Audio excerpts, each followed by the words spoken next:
Au Togo, les élections législatives et régionales ont eu lieu le 29 avril 2024. Parmi les organisations ayant reçu des accréditations en vue du déploiement des observateurs, on retrouve en bonne position l'ONG MJPP, Mouvement des jeunes promoteurs de la paix. 24 heures après la tenue de ce double scrutin, l'organisation fait part de ses observations à la presse. Il faut préciser que dans le cadre de ces élections, le président du conseil d'administration du MJPP, Johannes Makouvia, a été désigné chef de la mission d'observation. L'expert électoral a supervisé les travaux de 200 observateurs déployés sur toute l'étendue du territoire dans près de 400 centres.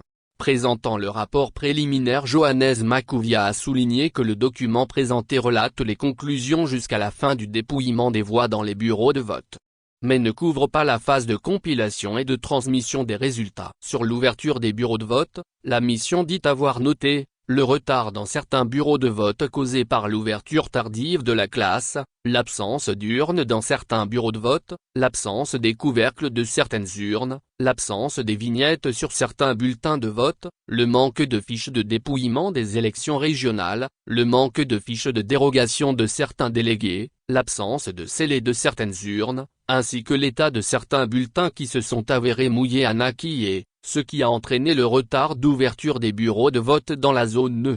La mission souligne cependant avec satisfaction que la grande majorité des bureaux de vote ont ouvert à l'heure prévue. Les membres du personnel électoral ont démontré leur engagement en respectant les procédures d'ouverture du scrutin avec rigueur et diligence. Les observateurs du MJPP rapportent aussi l'absence d'isoloirs dans certains bureaux de vote tandis que d'autres ont été équipés, permettant ainsi aux électeurs de voter en toute confidentialité, conformément à la loi électorale en vigueur. Pour la participation électorale, indicateur clé de la santé démocratique d'un pays, la mission relève que le taux de participation a été relativement faible, ne démontrant pas ainsi l'engagement citoyen des Togolais dans ce processus électoral.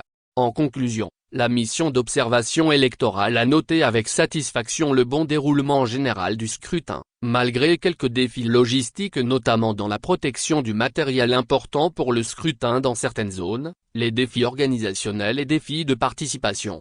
Recommandations. Enfin, les recommandations ci-dessous ont été formulées par la mission au gouvernement. Prendre les mesures nécessaires pour une plus grande participation de la société civile dans l'ensemble du processus électoral, notamment en encourageant leur implication et en facilitant leur accès aux centres de vote. Veiller à l'interdiction d'activité et de circulation le jour du vote, afin de permettre un fort taux de participation de la population. La prévision de restriction d'activité et de circulation le jour du vote pour permettre un fort taux de participation. À la CENI, poursuivre les interactions avec les candidats et les partis politiques pour renforcer la confiance dans le processus électoral, par ricochet le tissu social. Renforcer les capacités du personnel électoral en matière de formation et d'organisation du scrutin avec plus de professionnalisme. Veiller à ce que les matériels des élections soient privilégiés et transmis à temps. Assurer la cohésion nationale en mettant en place des personnes habilitées à agir et à exercer les obligations dans l'éthique et les techniques de l'art. Remodeler les dispositions relatives aux règles relatives au déroulement de la mission d'observation, en l'occurrence le point 7 de la règle N-2 du guide et code de conduite de l'observateur qui stipule que ne pas faire usage d'appareils photographiques,